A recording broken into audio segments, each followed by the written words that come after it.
Well, good evening and welcome to PJ Net's Don't Draft Our Daughters, our second in hopefully a series, an installment of hashtag rallies urging our United States senators and members of the House of Representatives to exclude the language which requires women to register for the Selective Service.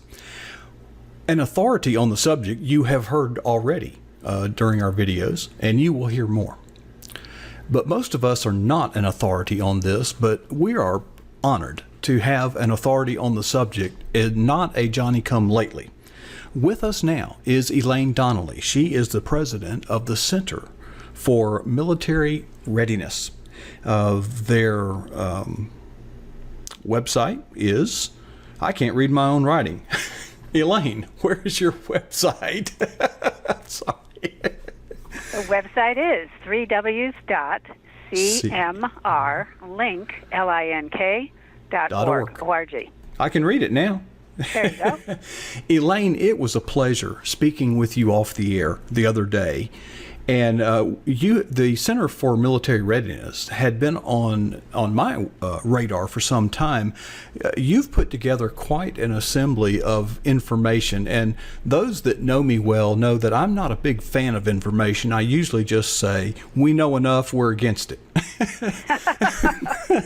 But your website does something very unique. You explain complicated military jargon in a way that civilians might understand. Right. Tell us about the work of the Center for Military Readiness. Well, I do try to explain to civilians like myself what the military is up to and the way that forces of political correctness have affected morale, discipline, the military readiness of the armed forces on which our national security depends. It's a very vulnerable institution because civilians have the constitutional power to make policy for the military, and in this case, the president quite often has done things even without authorization for Congress. And the policies that he has imposed on the military in recent years have been quite radical, very harmful to our military, and Congress, unfortunately, has been on the sidelines and has not been paying attention as the president ordered women into direct ground combat units, such as the infantry, with one exception. This spring, Senator John McCain took it upon himself to put legislation into the National Defense Bill that would draft our daughters. This is something that a lot of people say, what? When did this happen? How did this happen? Well, I'll try to explain it very briefly, and I hope that your listeners will look at my webpage and you get a lot more detail there. First of all, women in combat, the definition is important. Combat is not the same as being in danger. In a war zone, in harm's way, women have served with courage in harm's way in war zones. We honor and respect them, and we need women in our military. That's not what we're talking about. Direct ground combat, these are the units such as infantry, armor, special operations forces, the ones that attack the enemy. And that's a big, big difference. The infantry attacks the enemy. The administration decided that women were just clamoring to be in the infantry, supposedly for career opportunities, which, by the way, women are promoted at rates equal to or faster than men. There's no need to do this. They eliminated all the exemptions that women have had from direct ground combat over the objections of the Marine Corps. The Marine Corps did 3 years of studies and said this is going to be harmful to our combat forces, certainly not beneficial to women in any way, but the administration overruled the Marine Corps and put these policies in action starting earlier this year. So now comes this issue of selective service. The argument previously was made before the Supreme Court. Someone was filing a lawsuit and said, well, why is it that women are exempt from selective service and men have to sign up? Isn't that discrimination? Several times this case was made in court. Each time, starting with 1981, Roster versus Goldberg, that's the case, the precedent, the court said, no, women are not used in the combat arms. They're not sent out to fight a war as combat replacements. That's a very important phrase, combat replacements. So there's no need to register women to be potentially combat replacements if they are not used in direct ground combat. Very logical argument, very easy case to settle. But now those exemptions are gone. What now? Well, even the Department of Defense agrees with me on this point. Let's say that we had a national emergency so severe, maybe attacks from 2 or 3 sides, beyond the capability of the all-volunteer force. Let's suppose this happens, and we have to reinstate selective service in order to fight for the survival of our nation. Now, this would only happen only in times of a true national emergency, something comparable to World War II, something we don't see on the horizon right this minute. But the all-volunteer force certainly is under a lot of stress, and we can't predict the future. So what do you do if you can't predict the future? You have an insurance policy. Selective service is a low-cost insurance policy. Now, some say, well, we don't need it anymore. We could debate that, whether we need it or not. But we do know this. If selective service were reinstated, and the requirement was that thousands of young women be brought in at the same time as thousands of young men, it would so clog the system. It would totally destroy readiness at the worst possible time. Mm-hmm. Now, you really have to think ahead when you contemplate selective service, whether young women should be involved. But we're seeing the newest article I just posted today shows, number one, women don't want to be in direct ground combat. They are not succeeding in efforts to train like men in direct ground combat. This is a tiny minority of feminists in the Pentagon who are pushing this. They're having a hard time getting volunteer women into these combat positions. So why in the world would Senator John McCain force on this nation, without any debate, without any notice in committee, behind closed doors, without any pre-notice to anyone at all, he decided to put this legislation in his version of the defense bill? Okay, so what do we do about this? Number one, this is not good for women.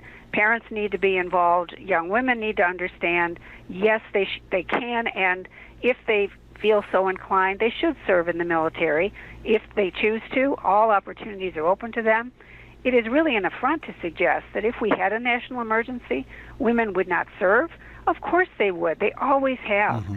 So for men out there saying, well, if you want equality, then you have to go off and fight the war. No, women in the military did not ask for this. They have opposed it strongly. In Army surveys and any time that their opinion is asked, they have strongly opposed it. 92.5% of Army women said they wanted nothing to do with these Army jobs. So don't blame the military women, and don't blame the civilian women who aren't even aware that this is happening. This is something where civilians have to step up, and here's what we have to do. Senator McCain has to be persuaded, for whatever reason, his own interest, the nation's interest. He says he supports the military, and I believe he does, but he's doing something here that he needs to reconsider. Senator Ben Sasse of Nebraska has a letter addressed to Chairman McCain, and he's looking for signatures, other senators, Republican senators especially, to sign on to this letter. It's a very low-key letter. All it says is, Chairman McCain, we really need to look at this issue a little closer before we put it into law, because we have to get that piece of legislation out of there and match the House. The House did not agree to this type of legislation. So House members should hear about this. The message is simple. Don't draft our daughters. Don't register our daughters for selective service. Simpler way, don't draft our daughters. And if Senator Ben Sasse gets the majority of Republicans on that letter, I think the chances are very good that Senator McCain will do the right thing. He will take it out. It will happen behind closed doors when the conference committee meets. And it could be any time. The staff is meeting right now. But when the senators come back after Labor Day, it'll be a short session. Something will happen like a thunderclap. It'll be very swift. So the time to act is now. If your senator or your legislator is at home, or certainly as soon as they get back. And I believe that on your network you have lots of people who know exactly how to do this, and the message is simple. Every senator, every member of Congress, don't draft our daughters. Elaine, I was very encouraged, given that Congress is in recess right now. First of all, I was impressed when I called Senator Sass's office. Senators are a little bit harder to break through that gatekeeper than the House, so generally that's more of an uphill run. But I explained that we were organizing an effort to do the Don't Draft Our Daughters. And I was immediately introduced to his national security advisor, and who has an odd name, by the way, but nonetheless. And of course, the question I was asking was, I knew the original signers when it was published, but I didn't know if any new ones had signed on. He immediately forwarded me an email advising me of some new signatories. And then I replied, I said, thank you. And I said, I don't want to keep bothering you, but anytime there's a new signer, could you give me a heads up? And he said, absolutely. And he gave me his cell phone. This is extraordinary hospitality for any United States representative, let alone someone in the Senate. Yes. Well, we appreciate the senators' efforts here. And the other senators who voted with Senator Mike Lee of Utah when he tried to take the language out in the committee, in addition to Senator Mike Lee, James Inhofe, Jeff Sessions, Roger Wicker, Tom Cotton, Mike Rounds, and Ted Cruz, they should all be thanked. The ones who voted against the Draft Our Daughters, our position, who voted with McCain, were Senators Kelly Ayotte, who's running for re-election, Deb Fischer, Joni Ernst, Tom Tillis, that's a surprising one, Dan Sullivan, and Lindsey Graham. Now, as we say, there are more names, good names on the Sass letter, but these are the ones who voted in the committee. So they needed to hear, certainly, from people who are concerned about this issue. I can guarantee you, if this thing gets in that defense bill, this president will sign it, and it will be the final blow, really, the legacy of harmful things that this president has done. But in this case, not just every woman in the military has he harmed with these new women in combat rules, which, by the way, are not voluntary. If you join the military, you can be ordered into the infantry. We know that because the Secretary of Defense said so. And we also know that standards are going to change. So far, they're holding the line. But standards will have to change to accommodate the gender diversity metrics or quotas that the administration has. Sure. They keep denying them, but they have them anyway. Yeah, of course. So this is an urgent matter. If the legislation is taken out, hopefully a new administration will take a more serious view of not just selective service, but the problems with women in combat that are not helpful to our military. And this is a national defense issue. It's a readiness issue. We can't afford to jam up the military with yet another layer of political correctness, social engineering, theories that don't hold up in actual practice. This is our daughters involved here, the girl next door, your niece, someone you know and care about. And by the way, young men have a lot to lose from this, too, because if the military no longer concentrates on effectiveness in battle, and instead is so busy losing resources and being drained off because of social engineering, then young men who want to serve also are hurt by this very thing. So we need to be, as Americans, we need to be concerned about this, and we need to do something about it, and the time to do it is now. Elaine, before we go, and we're already over time, but before we go, I want to thank you, but I also want to give you a chance to share with us why we should, or let me say it differently, folks. Here's why we should listen to Elaine. She is not a Johnny-come-lately activist on this topic. In my Elaine, give us a brief resume. The topic of military readiness is not something new to you. You have advised. Well, let me not steal your thunder. Could you give us a brief resume of your history in this? I've really been privileged to have insight into the military in ways that most civilians do not.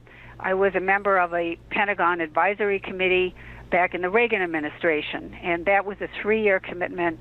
I so very much enjoyed visiting military bases, learning the language, seeing men and women at work in the armed forces, and writing recommendations that I believe were helpful to both women and men in the military. But that was easy compared to the 1992 Presidential Commission. We studied women in combat for a full year, and I formed the CMR Center for Military Readiness in 1993 to stay current on these issues. So we report on issues. The newest article I just posted has new information you probably haven't read anywhere. It's from the official government sources.